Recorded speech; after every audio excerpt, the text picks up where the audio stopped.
For Fox Sports, I'm Annabelle Stefan here in Birmingham, Alabama, just outside the Westin Hotel, the site of this year's SEC Basketball Media Days.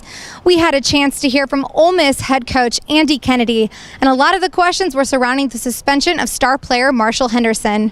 Kennedy addressed those questions and much more.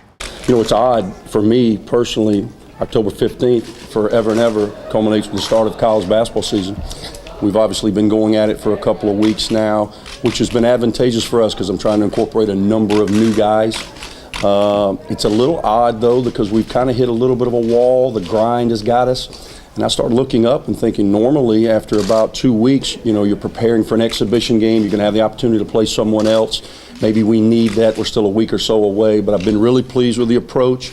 I've been really pleased with the way in which our guys come to practice every day. You know, Andy, Marshall got voted first team all conferences. It's not that often you see a guy voted first team all conferences, you know, suspended. Kind of, what did you think of that? I didn't know he was voted first team all league. Did you guys vote? I think Jerry did. I was going to say, I mean, if he wasn't voted first team all league, then maybe we need to check your credentials. But he obviously is a talented player. He's the leading scorer in the SEC. We suspended him in July. That's the reason that he's not here. Even though he's been back with us, you know, from July to the end of August, there was a process put in place. And there were a number of things that he had to do in order to earn the right, and that's how we term it, earn the right to have the opportunity to put the uniform back on. He did a number of those things over that 6-7 week period when we started school at the end of the fall, or at the end of August for fall term. He went right through with our preseason conditioning. He went through individuals, and as we then started practice a couple of weeks ago, he's been back practicing. He's our lone senior. He's been tremendous in his approach and the way in which he's tried to help young guys. I've really challenged him to be more of a leader on the floor, take some responsibility for not only himself but those around him, and I've been pleased with the way he's responded. Do you know how much time he's going to miss? Well, that has not been determined, again, because it's a fluid situation. We're still 2-3 weeks away from that first game. There'll obviously be a decision prior to that. But again, this is a process that Marshall's got to continue to do what has been demanded of him. How would you say he's handled the situation? Sounds like pretty well. How would you say he's handled it? You know, the thing that again, I'm the most proud of is he's owned it. He didn't try to run from it. He didn't try to blame anybody else internally. You know, obviously we've wanted him to stay focused on us and on what he needs to do in order to put himself back in a position to play this game that he loves. But I've been proud of the fact that he's owned it and he's done the things that have been demanded of him. Andy, how do you get him to be as effective as last year? But he always seems like he seems to feel he has to feed off of crowd and playing emotional. How do you get him to play just as effective without that? You know, I think it's a catch-22. You know, here's a kid that plays with passion. That's how I term it. Now, does sometimes that lead to maybe a negative connotation? There's no question. But I've always said that I think you see the greatest improvements between years 1 and 2. And just because a lot of times people think I'm talking about a freshman to a sophomore, but he's only been in our program now going into his second year. He's never experienced anything like this. And it really came about in about a 2-week period in January. I think he's much more prepared both mentally and physically to handle the demands of the attention as well as the demands of the defensive schemes that he's going to see game in and game out in our league. If you guys asked him to tone it down, has that been part of the stuff that he's got to do? Or? Well, that's just one of many. You know, before he can tone it down, he's got to earn the right to get back on the floor. We never want his passion to turn into a negative reflection upon himself, our program, our great university. We want to make sure that he respects it. And he's a kid that does. You know, his father's a high school coach. He's got great enthusiasm. He's a basketball historian. He respects the game of basketball, and I certainly don't want some of his antics to make it appear that he does not. And he understands the great opportunity that the SEC provides him. He's grateful for that. He shared that with me as well as leadership on a number of fronts. And my hope is that he can now walk the walk. How worried are you that if he tones it down some, that will negatively impact his play? I'm not worried about that. He plays with great passion each and every day in practice. We see it every day. It's the way he's a competitor. He's a guy that once that ball is tapped up, he wants to be in the mix, and he's trying to compete to win. Coach, see what us, would you sir? say the odds are that he's going to get through the season without incident? You're asking me to lay odds? You know, I would certainly hope, and if I was a betting man, not that I am, but if I was a betting man, I would think that his lesson has been learned, and he's looking forward to the opportunity to play in the SEC. Are there parallels between he and Johnny Manziel and the way they burst onto the scene and then Well, had to handle the spotlight? Well, it's a sore subject. That Johnny Manziel guy, he just did our Rebels in the last 2 minutes again.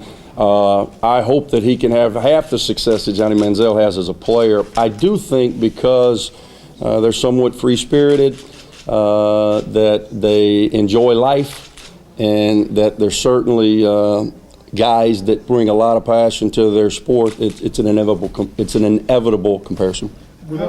How's the team handle the situation with Marshall? They live with Marshall each and every day. What is a story for you on Tuesday, they're dealing with, Sunday through Monday. So this is what it is. They understand. They haven't missed a beat. It hasn't affected them one way or the other. Without your veteran big guys, who kind of in some ways protected him last year, how does he handle that? Because defenses are just going to try to beat him up, because, for lack of a better word. Well, I don't think people are going to play him any differently. We'll continue to try to put him in a position so that he can do what he does. We did lose two quality front court guys, in Murphy Holloway, our all-time leading rebounder, and in Reginald Buckner, our all-time leading shot blocker. But we've got big bodies in there. We returned Aaron Jones, who unfortunately went down in the Kentucky game with an anterior cruciate tear. He's back, playing lively, bouncy, with energy that he was when he went down with the injury. We returned DeMarco Cox, which is the biggest kid in our program, who was out all last year with a stress fracture. He's 6'8", 275 pounds, and certainly sets a mean screen. And then I've got two freshmen, and 6'9", 240, and Dwight Colby and Juan Sebastian Saez. So I still think we'll be able to set a pretty good down screen, a pretty good cross screen, a pretty good back screen, and we'll try to get Marshall an angle.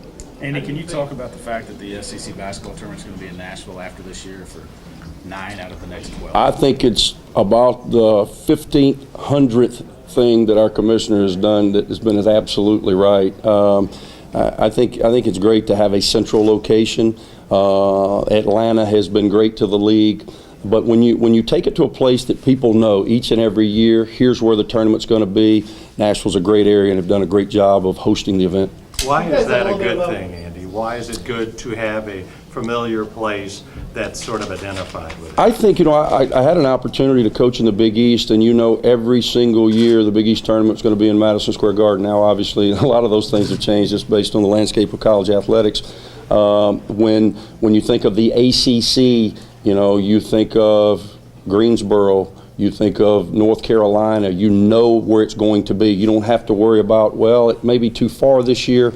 I just think it brings an identity to that tournament. You talk about the league doing things right for basketball. How come basketball in this league doesn't get as much respect as it used to? How come it doesn't get as many teams in tournaments? Is it all non-conference scheduling? Is it because nobody ever really beats anybody out of conference? I think there's a number of things. Number one, when you look at the SEC and the footprint, you're talking about centuries upon centuries of tradition rooted in football Saturdays. Our university is a perfect example. This is a generational thing of being a part of family located around a college football game. Number two, I think that anytime you win 7 straight national championships, that is the number, right? Anytime you win 7 straight national championships, you deserve the kudos that our football brethren get. I've heard Billy say this before, Billy Donovan, and he would know much better than I, but I don't think it has to be mutually exclusive in that you're good in one and not so good in the other. In the last 8 years, we've had 3 national champions in this league, more so than any other league in the country. I just think when it's compared to our football brethren, obviously it's not going to stack up to 7 in a row. I also think this, I think everybody playing on television, it used to be if you won some non-league games and you went 8-8 in the SEC back in the day of 16 games, then you were pretty much locked into the NCAA tournament. Those days are over. Why? because of these numbers. We're all into Moneyball now. It's all about RPI and BPI and this PI and that PI. So it's all about these numbers, and it's also about there's so many games on television.